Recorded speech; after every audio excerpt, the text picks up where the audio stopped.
آهنگی را که ما و فرهناز اجرا میکنیم بیان یک درد تلخ در خاطره مادران ماست. شعر این آهنگ را آقای قایمی زاده و کمپوز موسیقی آن را نصیر احمد سهرابی و عظیم رضایی تکمیل نموده. اولین بیت این آهنگ دارای وزن قافیه به هم ریخته است، اما این بیت را آقای قایمی زاده از یک قصه عامیانه در میان مردم دایمرداد که از نسلی به نسل دیگر روایت شده است گرفته است و به حال و هوای آن این شعر را سروده است. در حکایت دختری را در سن خردسالی از مادرش جدا کردند. این دختر همیشه مغموم و افسرده است و درد سنگین خود را تا زمان جوانی با خود حمل می کند. درد دوری و جدایی از مادر. در یک محفل عروسی دوستان همسن و سال این دختر که در یک قریه با هم زندگی می کردند به شوخی به او فشار می آورد که آواز بخواند و این دختر زیر فشار دوستان خود قرار گرفته و لب باز می کند و چه زیبا و سوزناک این بیت را می سراید که علیگو دودی تن باکو چه تلخه، جدایی آبا و دختر چه سخته. این داستان چه واقعیت باشد چه افسانه تنها قصه تاریخ نیست، قصه اکنون مادران و دختران جامعه ما نیز هست. امیدواریم به سهم خود در روایت کردن این قصه نقشی ایفا کنیم و برای پایان دادن به این سنت زجر دهنده و تلخ راهی جستجو کنیم.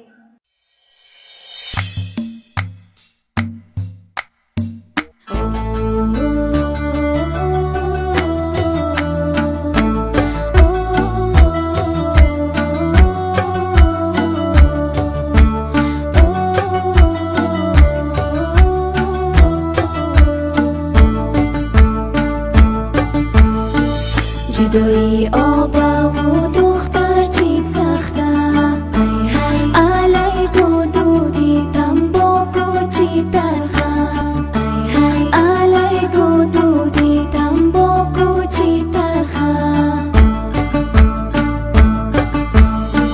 جدایی آبا و دختر چی سخته، علیگو دودی تنباکو چی تلخه.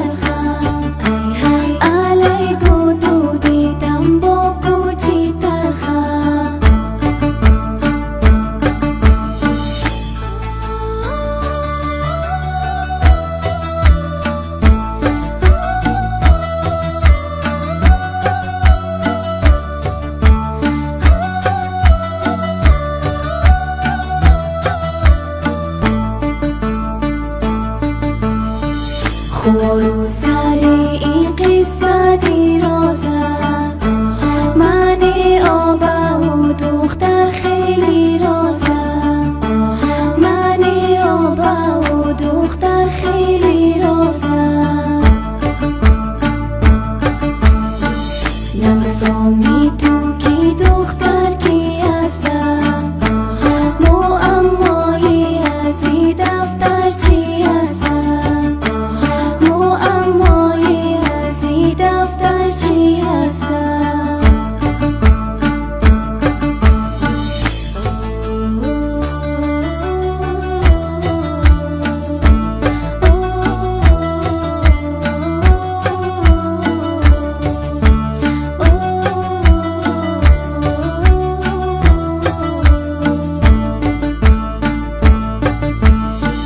آبمید نگیرن شی بیتمورم، در دل کتامو نگیرایشی دورم، در دل کتامو نگیرایشی دورم.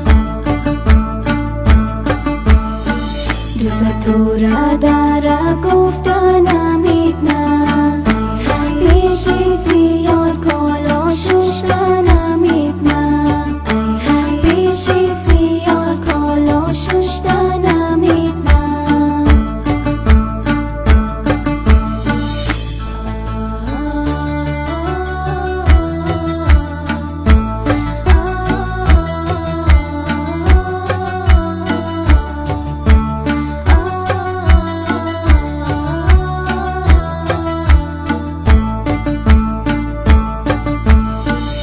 خوراک شیمی میشه و پدمانده خویم موگنی جنسی دویم پرده خویم موگنی جنسی دویم پرده خویم نکس پرسم و نجوی تو نجور قدیت تیجیگی دلبی و خود قدیت تیجیگی دلبی و خود